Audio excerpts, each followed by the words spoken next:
So we are back, and so basically, I just had to rotate the camera. The live was starting off sideways, and I'm trying to use my other monitor to check everything. But continuing what we were talking about, essentially, the goal here is to get artists on the type of mindset. It's honestly a mindset and a culture that we have to kind of manifest and nurture.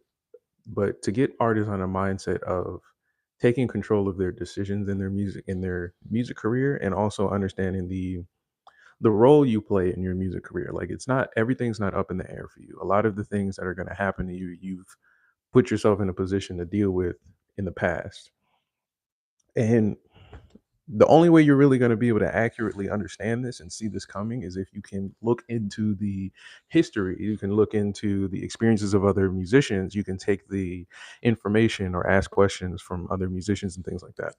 But when you're considering what you actually want from the music industry, then you can really evaluate what you could possibly get. I was explaining in the previous part that if you were to ask yourself what you want from the music industry, you can get a lot more of an accurate result. But if you were to say, what do you want to give to the industry? The industry is willing to take pretty much anything you're willing to give it, you know? So if you want to give your moralities, you want to give up your principles, you want to give up your money, you want to give up anything, they're willing to take that. But what are you willing to receive? What cost does your talent, garner? What do you think it's worth? And when you come up with a number, when you come up with a price, a value, or anything like that, are you going to stand for and fight for that value? And when you do, can you validate it? Is it really true? Is it honest? And a lot of the times when we hear this, we kind of grandiose, or not grandiose, we kind of try to romanticize what we think we deserve, or what we want, or what we can get from the music industry. And a lot of the things that you expect to get from the music industry, you can't even really demand, because you're not putting in the effort, or you can't compete. There's a lot of different reasons that are going to keep you in the position that you're in. But again, the reiterating point that's going to kind of linger throughout this entire conversation is going to be that it's your fault. You're the reason you're in the position you're in, right? As far as your happiness with your position, as far as your progress, everything, every single piece, every single part of it, it's going to be you. And so that leads me into, which would be, I guess, one of the first topics, and that is to understand, again, the role you play in society as an artist, and how it's going to affect future artists and what it does to the industry. Now, when we think about let's take hip hop, for example, just to make it specific to a genre, and we can name names that are kind of common and, we can relate to.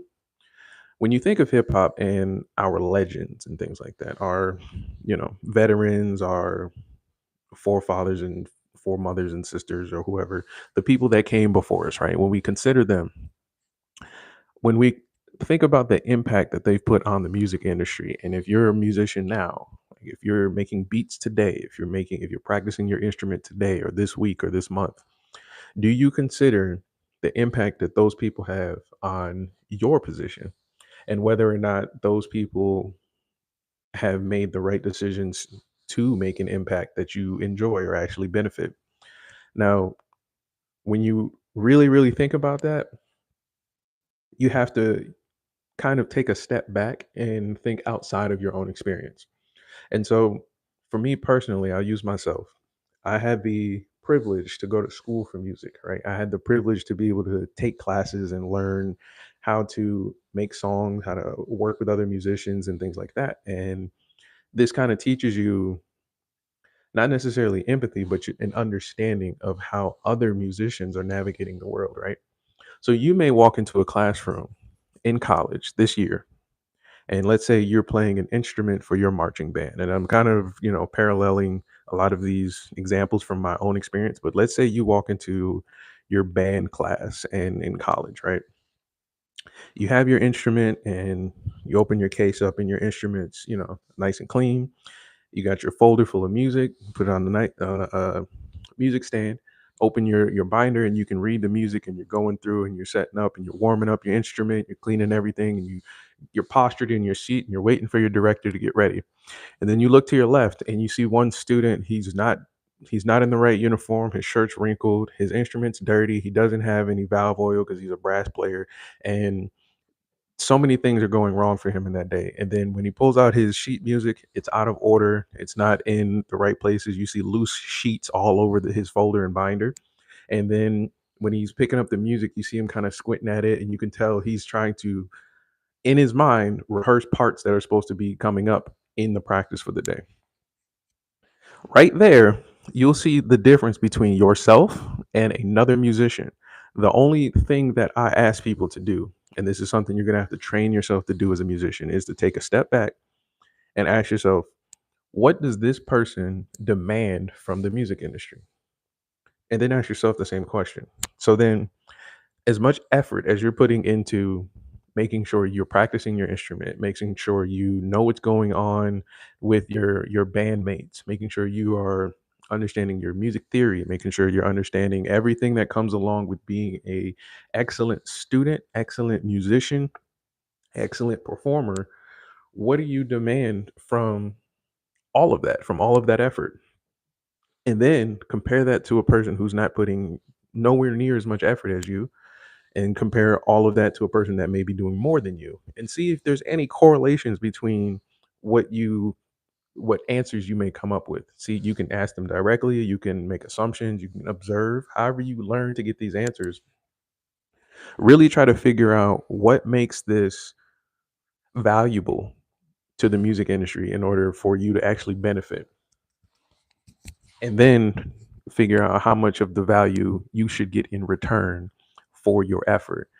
Now, the reason I'm pointing this out and I'm trying to lay this out in a way that should seem simple is that I want young musicians to be able to approach the music industry as a way to invest in themselves, be a part of a community that's actually positive and growing, and understanding that it's a business. It's a business first. And so a lot of the things that you're going to be trying to do are going to be based on business acumen, is going to be based on professionalism, is going to be based on a lot of honestly unwritten rules that are based in like things like respect, organization, being on time, punctuality, and things like that. So when you start to put more value in these types of tasks and these types of efforts, then you can really value yourself as a musician.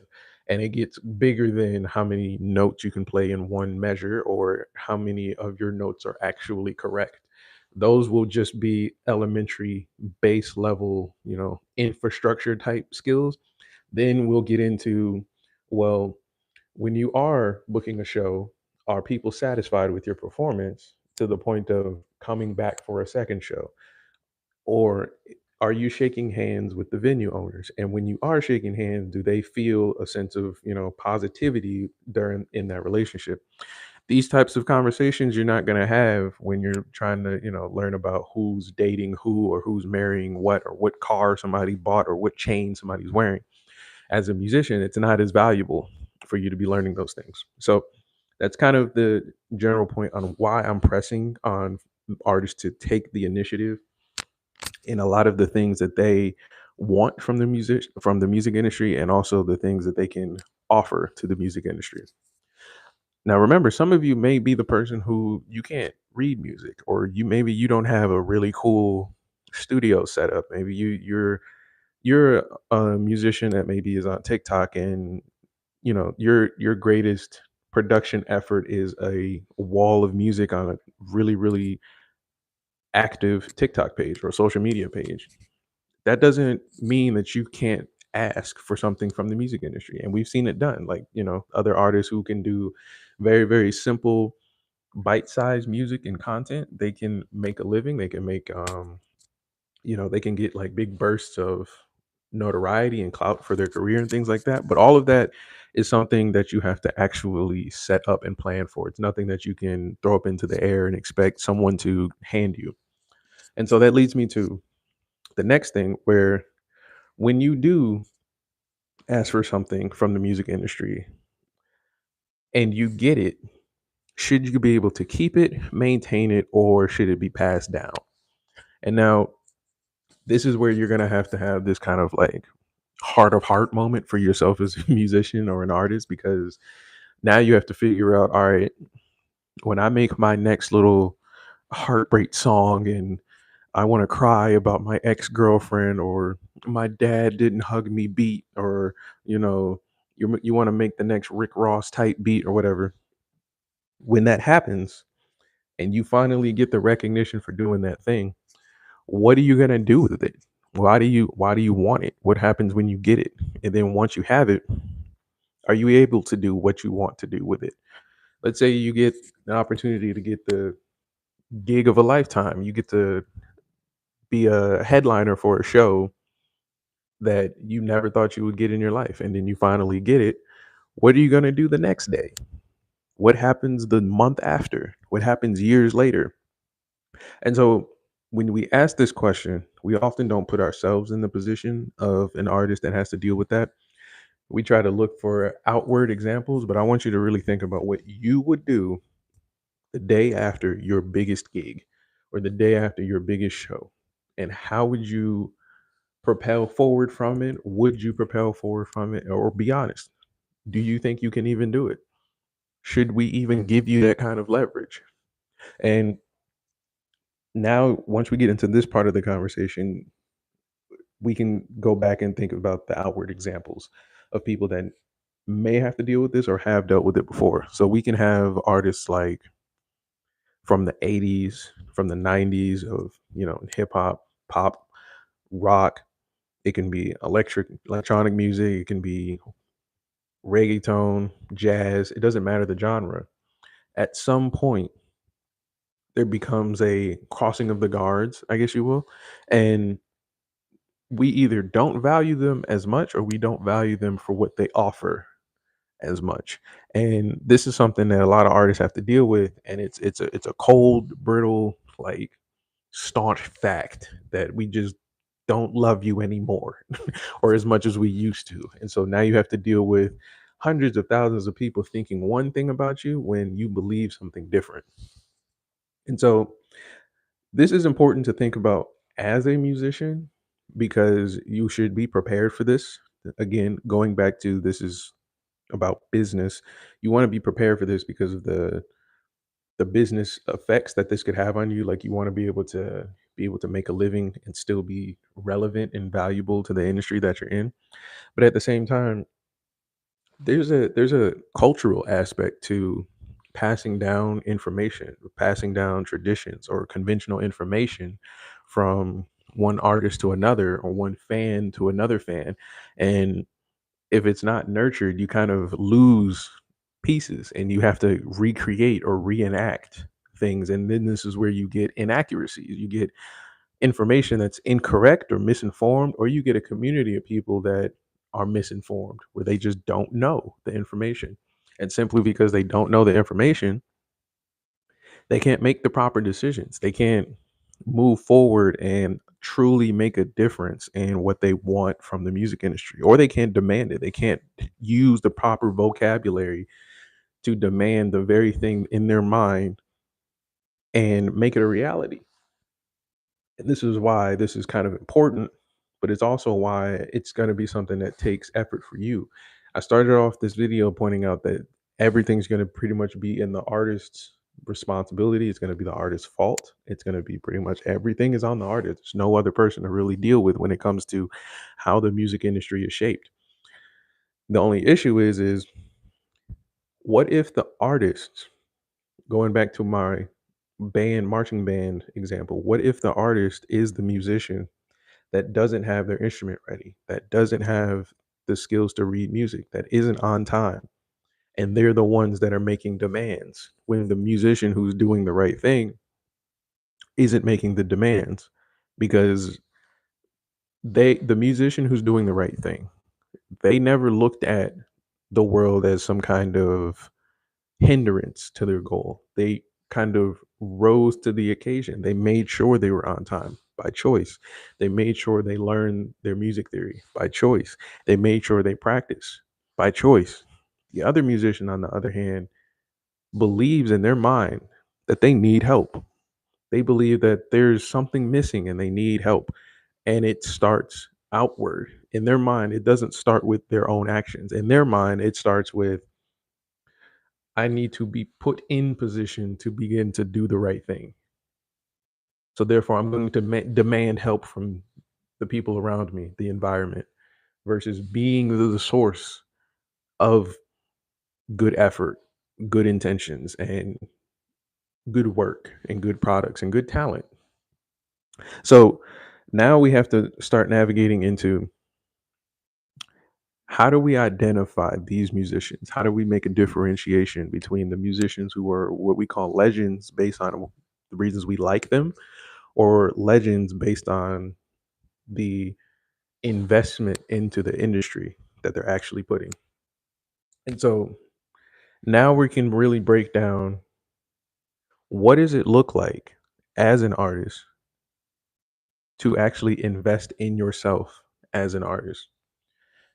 And this is something that's going to look different from genre to genre. Maybe it might differ in gender. Maybe women need a different kind of investment from male artists, or maybe you're not in America. Maybe your country values music a different way. Maybe your country, y'all like to dance more. In this country over here, y'all prefer to go to festivals and or listen on headphones a little more. I don't know. Maybe there's different reasons your community, your culture likes to enjoy music.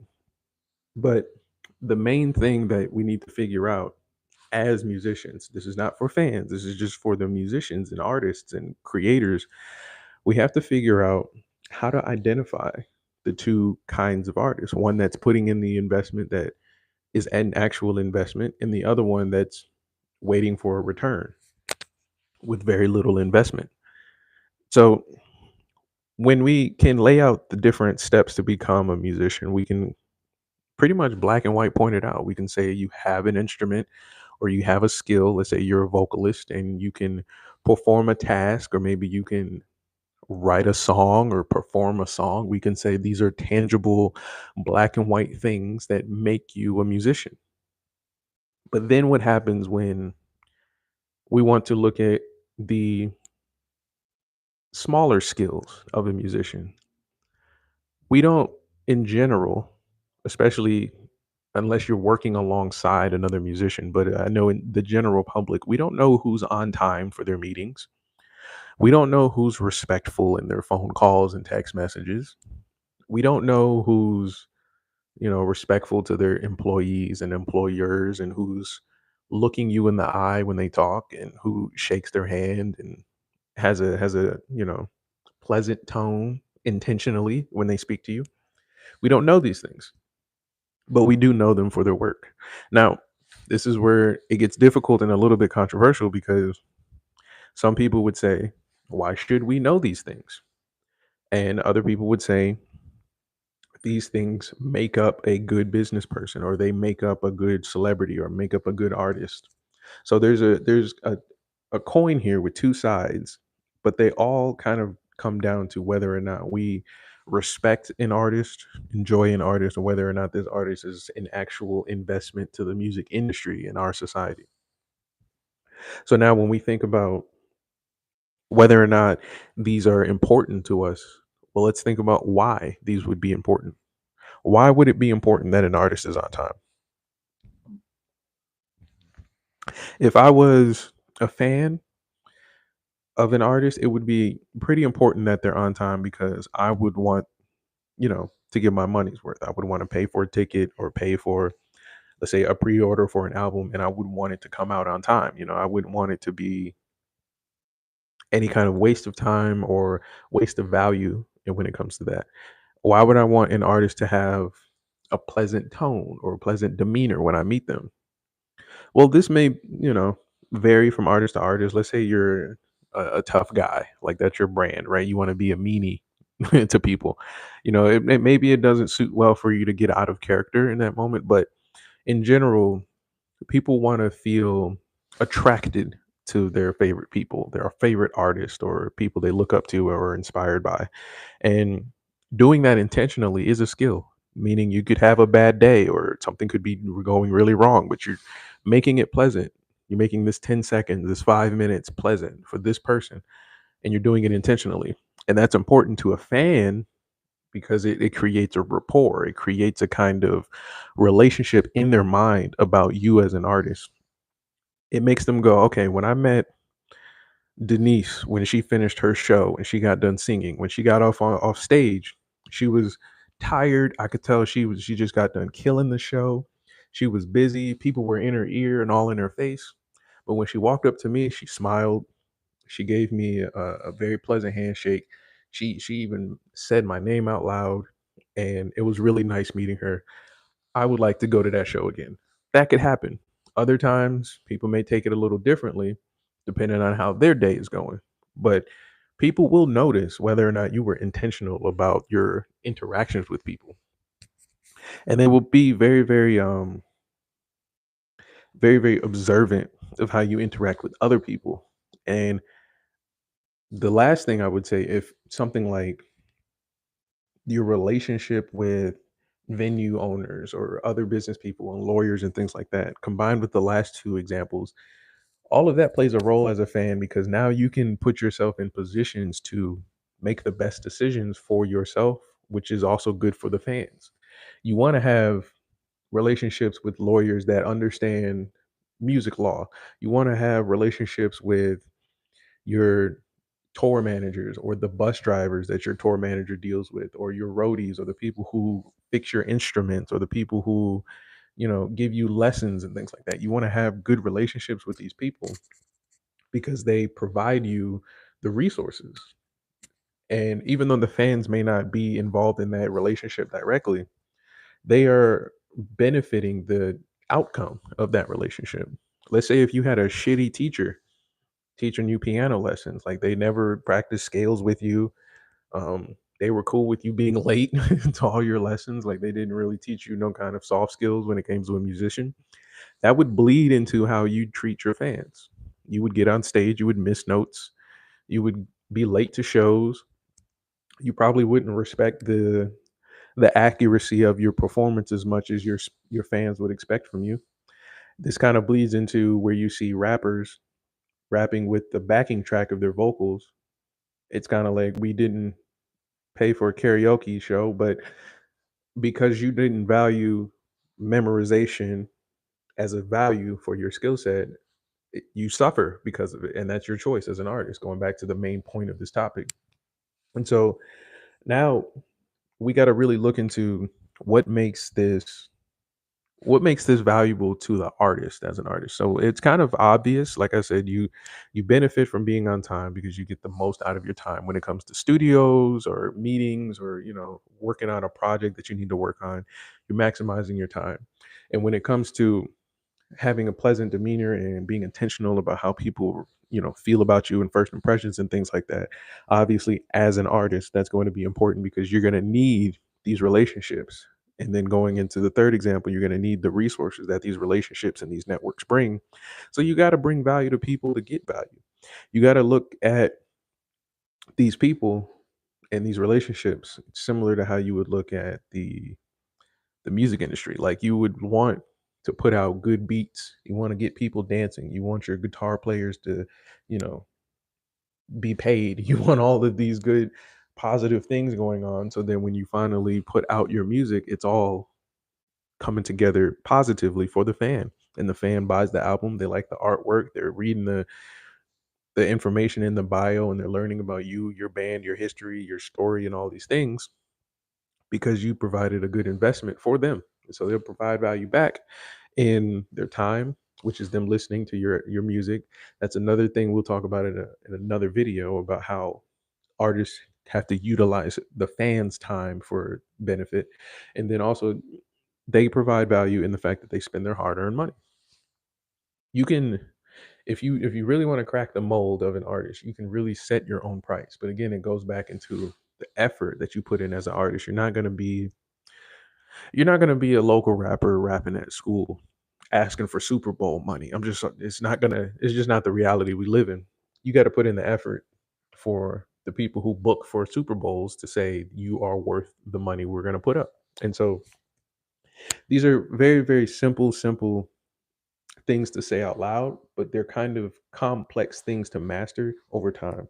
And the only reason they're complex is because without any kind of like structure or guidance, or as I was saying earlier, information being passed down from artist to artist or generation to generation, it gets muddied up. It gets blurry to see the results of your actions and your decisions without examples or without someone telling you what could happen. And so this is why when we see one artist putting in a lot of effort or investment in the music industry versus another, we have to be very conscious of that and aware of it and point it out, celebrate it, or criticize it if it's a bad investment. We have to really be aware of this because this helps develop and culture or develop a better culture within the music industry. So when I hear complaints about musicians, they don't write the way you want to hear them write. They don't they don't come to the communities and they don't do what we want them to do, or why are they always glorifying this topic or glorifying that topic? Well, when they do that, when they commit that action, what do they get for that investment into the music industry? So I'll give you an example.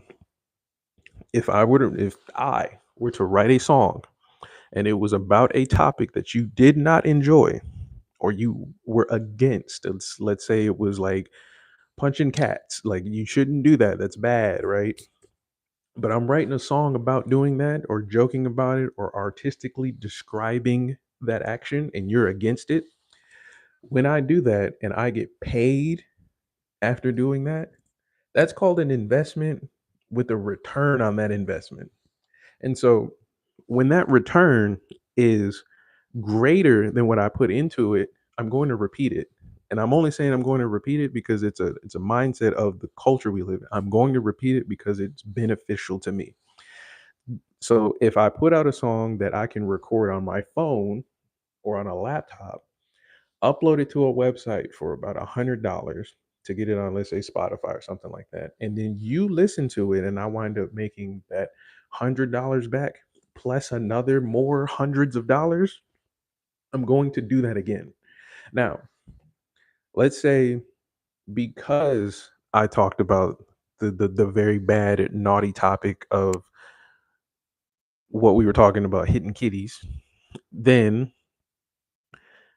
if I were to do that same action, put the song out, spent the $100 to put the song out, and then you guys heard it and you were like, "Whoa, we're not doing that again." And then in the first week of it being out, all the money stops. You guys stop listening to it. It's so bad, you're like, We're just gonna ignore this and we're not gonna make reaction videos.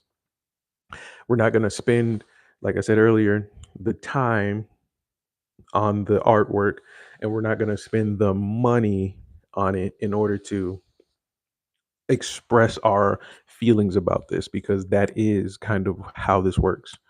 So then my next option is to either try to make this product of terrible music better or give you what you're asking for in order to get a return on my investment.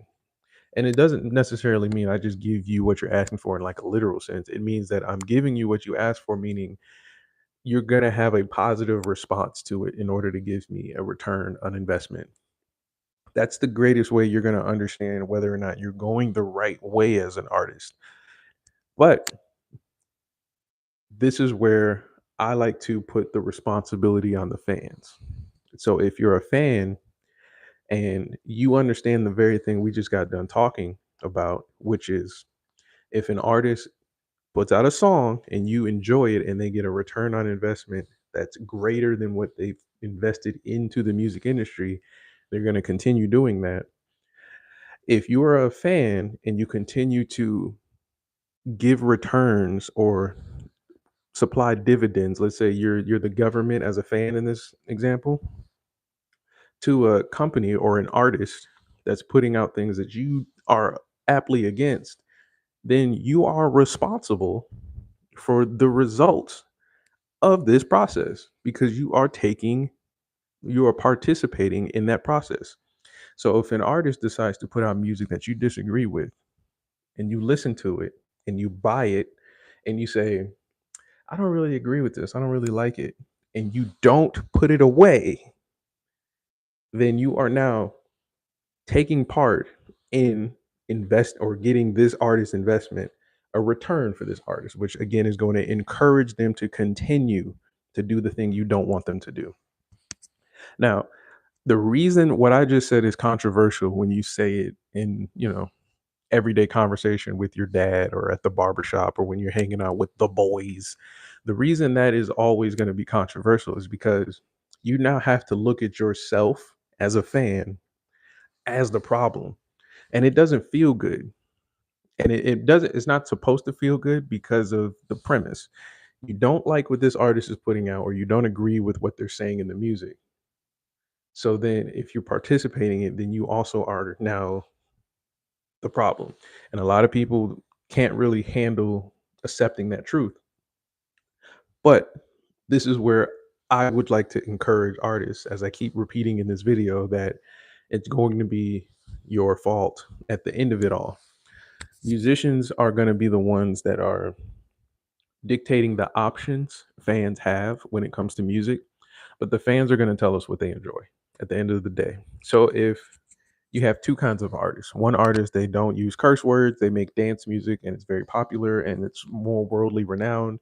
And you can see them performing all over the world. And then in another artist, they're very niche. They have their very personal story. Their story is very unique to them and the people near them, and it's very dire to them and valuable to them. Two very different artists. It doesn't matter if you agree with whatever they're doing. The difference in the two would be whether or not the fans are consuming them. And so if the artist who makes dance music, if everybody on social media or in his reviews are saying he's whack and I don't dance to his music, he's not valuable. So it's gonna be eventually a point in time where he's gonna just stop investing in the music industry because he just can't do it. He's not getting a return on his investment. And then on the other hand, if you have an artist that's very unique, very niche, very valuable to their people, but they're also being celebrated, meaning like their fans are putting money down, their fans are buying merch, their fans are going to the shows, their fans are actually like booking, or they're getting booked and their fans are showing up to the shows. That artist can keep going. That artist, if they decide to keep going, is going to continue to grow and grow and grow because they're getting a return on their investment. And in another video, we will talk about how you can ruin that return on your investment. But the point that we need to focus on here is that there is a transactional relationship between an artist, the fan, and the result. The artist puts out a product, the fan says, uh, I'm not really messing with this, but continues to listen to it. That process, that act of you listening, because remember, the value that a fan gives an artist is their time and the money that they spend. As long as you're sitting in a car or listening to the radio or turning on your iPhone or Apple Music and you're listening to that song, you're giving them time and they get paid, which gives them money. You're investing into the thing that you said you disagree with if it's a bad product. And so this is why I always try to give some kind of like clarity to the conversation, because this can be one-sided, especially if you've been a fan of music longer than you've created music. This can be very, very difficult to understand because a lot of the things that affect the music industry are based on identity or based on how we feel about an artist, and it's not really based on anything tangible. Like we don't know who hit the most notes correctly on a guitar last year. Like there's no Grammy for that. There's no who was the most in tune of R&B singers. There's no Grammy for that. So we don't know who's technically skilled over others, but there are a lot of factors that go into what makes an artist more valuable than others that are greater than their musical talents. And I've talked about this before where our role in society as musicians is bigger than, how well you can make beats or who's the greatest rapper. Like you got to really affect people and solve problems, reflect reality, and show some kind of um, intention with why you want us to even look at you and listen to your art and things like that. When you have a situation where fans are making music that they like, you'll hear remnants of another artist's originality. You'll hear remnants of what inspires them, which is cool. But when you try to make an industry out of it, that's when you start to see things like, if I were to relate it to the car industry, right? There was a point where cars kind of had like a unique look to each brand, but now they generally are all like brown, gray, black, blue. You don't really see like a big mix up of styles. And then when you do see it, we all kind of like take pictures of it. We make car shows about it. There's some kind of level of uniqueness to that that's so grandiose that we got to make a show out of it. It's not it's not the expectation. So now when you see fans making music, you'll see one artist come out with a sound in a city, and then you'll see every other artist in that area start to adopt that sound. The greatest example was the Migos. The Migos came out with that triplet flow that was kind of remnant of Bone Thugs and Harmony back in the day. But once everybody saw the success and that investment of their skill set, it was a wrap. Everybody started investing in the industry doing the same thing. They all started making the same sounds. When Lex Luger started making beats, everybody wanted to sound like him. The only difference is that you now sound like somebody else. You sound like a fan. There's no originality. And there's a discrepancy between originality and authenticity, right? Authentically, who you are, the person you are today, if you were to represent that authentically, doesn't mean that you are an original artist. It doesn't mean that you are one of a kind. It just means that you are authentically representing what you are. And to make that a simpler example, right? If you're a rapper from New York in the 90s and you wore baggy jeans and a grunge style jacket and you said, "What's up, Shun? Word up, B," authentically, that's you, but it's not original. There is a lot of people in New York that talk and walk just like that from the 90s, and they are not unique. They are all the same, and they all think similar. Like, even if they're not from the same place, you can have a different background or all of that. There are similarities in how both of those or all of those people kind of live, think, eat, and function, the music they enjoy, the way they view the world. All of those people have similarities, but they're not original. Originality would be one of one, meaning like you could be the person in New York and everybody's dressed and walking and talking a certain way, and you're going a totally different direction. And that's intentional. That's something that you have to literally look at the world and say, I'm going to do something different and jump into the different part of the pool. And so there's a discrepancy for the fans and sometimes even fans that become artists between originality and authenticity. So you can make a song, you can make an album telling your story, and you can tell us, if it was a underdog story, you used to be broken in the hood and you came up and now you up again and you the man now. That's cool. That's not original. A lot of people have that story, and they're not rappers too. Some of them are immigrants from other countries. Some of them are, they have disabilities or mental health issues, and they come up and they have a great underdog story. It's not original. A lot of people can feel that way. It's authentic that you shared it, and we thank you, and I'm proud of you for getting through that. But it's not original. An original artist comes up with their own sound, or they can collaborate with a person and create a new sound. A great example of that is Run the Jewels. Yeah, them who created this, like, well, they used a lot of inspiration, but they created a sound that's like unique to them. You would have to book them to get that sound type of thing. That's a very original thing, and they can utilize their authenticity within their music to get that done. So try not to get the two confused.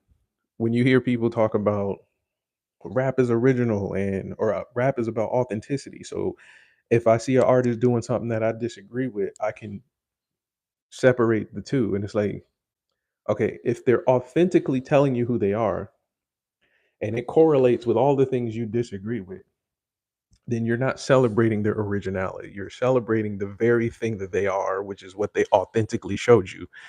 So be very mindful of that.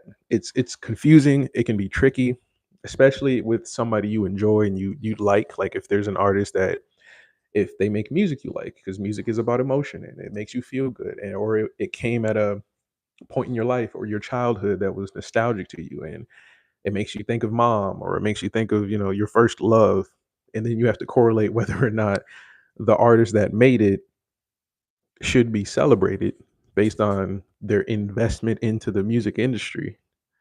Then it can get a little murky for people based on, their intentions and their relationship with music as a fan. That can be very, very hard for a lot of us. But I'm here to bring clarity to that, and I wanted to kind of express my opinion on how I view hip hop today, and a little bit of how I view consumership or consumerism in the music industry. And so a lot of the things that I'm going to be going through with this channel are going to be based in trying to get you guys to understand your roles. That's at least the first thing I need to get you guys to understand is your roles in the music industry. I've seen a lot of information telling musicians how to be, improve their skills, improve their talents. I've seen some soft skill information about, relationships and networking. But now it's time to get into your role for the industry, not for yourself and your career, but if we give you a career, if you're valuable enough for us to celebrate you, what are you going to do with it? What do we expect of you? Do you even expect us to expect anything from you? Are you a musician that's out here trying to be a rock star just because you're sad your dad didn't hug you? Like, what kind of person are you? And I'm here to just ask that question and see what's out here. Because some of you, I mean, let's be honest. Let's say you're an artist and you just want to talk shit on a microphone. You just want to make rap beats and tell the world you can rhyme well. That's cool. I mean, let's say you do that. Why do you want to do it? And that's all I want to know is just, put that on paper. Tell me, write that down somewhere, put it in the comments. Like, I want to talk shit on beats because, I really love the city I'm from. Whatever you whatever you want to say that works for you. A lot of artists have a lot of different things that they go through, and that motivates them. The thing that I'm worried about when it comes to all of these different artists and the art forms and cultures and things like that is when you make a expectation, how do you get it to be a reality? Like, if you're a musician today and you're in college and you started your classes, I think BandCamp was like a month ago, and you're sitting in class today and you're in math class and you're like, dude, I want to learn how to like be a rock star. I want to be a rock star. I don't need math. You got to really think about why you're even in that seat. You got to really understand what you're going to do today that's going to make tomorrow valuable. And a lot of musicians don't have that conversation because at the forefront of it is always, doing well on your instrument or getting your skill craft. But a lot of it is based on how we feel about ourselves and not the role we play in the industry. For example, and I'll wrap it up after this. For example, if you were to go into the industry of cleaning the earth, like you were supposed to clean water in oceans and lakes and rivers and things like that, you could kind of tangibly see your effect, your work in the world. Like, you could look at a river full of, debris and trees and, trash, clean it up, and then you can see the effects of what happens almost immediately, right? And when it comes to an industry like this, it's so residual and it's not based on anything that's of a tangible effort. Like, you can put out a song that was on TikTok that you made on accident and it can go viral. So there's no real intentional direction that you have to take in order to get value. And that can muddy up a lot of the direction many artists are trying to get when they're starting out, especially if they're older artists. Like, if you're 30 right now and up, like if you're a 50-year-old person, 60-year-old person, and you want to learn an instrument, there's a lot of information you got to navigate in order to be successful outside of being good at that instrument. And so as a younger artist, it's easy to get into because you can kind of take hits as far as you can waste a little bit of time. You can put out music that's not really, gonna represent yourself or your authenticity as much. You can get a little quirky when you're starting out, but when you think about how you're gonna sit in these meetings and really affect the royalty rates, or you're going to affect the tax rates, or you're really going to affect what corporations are going to be putting your music in certain shelves, or what value you want to demand for every artist, like on a across the board level. Like, what should a song cost? What should an album cost? What should studio time generally look like for an artist? So when you want to have these conversations, you can't have this conversation with very little investment into this industry. There's going to be people who never played an instrument and made way more money for this industry than you. They don't know how to sing, they can't dance, and they're not cool, but they make way way bigger impacts than you ever will because of their intention for the industry. And so, if this conversation was interesting and fun for you, this is kind of going to be a series for me. This is an original series for me to basically give my opinion from a musician about musicianship in the music industry, and with a focus on building a proper understanding of a career for musicians. So, my name is DameSmiff. This was the Hip Hop State of Union report, meeting, live stream, whatever it is. Let me know in the comments if this was informal to you, if this was very, very cool. You want more things like this? You want me to move around more? You want me to change the background? I want to know different things. Let me know. But I'm out, and I will be seeing you guys later. Peace.